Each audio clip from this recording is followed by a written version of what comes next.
সে ঘুরে বেড়াতে পারবে না, সাথে সাথে অ্যারেস্ট হবে। আমি দায়িত্ব নিয়ে পড়লাম। সাভারে ছাত্র জনতা হত্যা মামলার কোনো আসামি প্রকাশ্যে ঘুরে বেড়াচ্ছে না, বরং তথ্য পেলে তাকে সাথে সাথে গ্রেপ্তার করা হবে বলে জানিয়েছেন ঢাকা 19 আসনের সংসদ সদস্য ডাক্তার দেওয়ান মোহাম্মদ সালাউদ্দিন বাবু।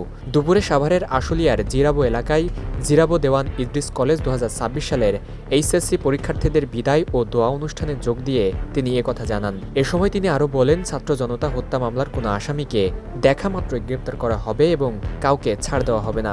ওপর থেকে এবং লোকাল থেকেও থানাকে নির্দেশ দেওয়া আছে, দিনাজপুরের কোনো হত্যা মামলার আসামি যদি এখানে এসে লুকিয়ে থাকে, তাকেও চিনে থাকলে পুলিশ গ্রেপ্তার করবে। মহাসড়কে অটোরিকশা চলাচল বন্ধ করা হবে বলেও তিনি জানান।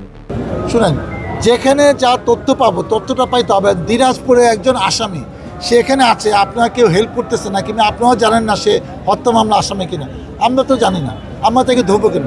কিন্তু সাভারে যারা আসামি তারাও ঘুরে বেড়াচ্ছে, এরকম একটা উদাহরণ আপনার দিতে পারবে না। দেন সে ঘুরে বেড়াতে পারবে না, সাথে সাথে অ্যারেস্ট হবে। আমি দায়িত্ব নিয়ে পড়লাম, কারণ পুলিশকে মেসেজ দেওয়া আছে, উপর থেকে দেওয়া আছে, আমি লোকালিও দিয়েছি।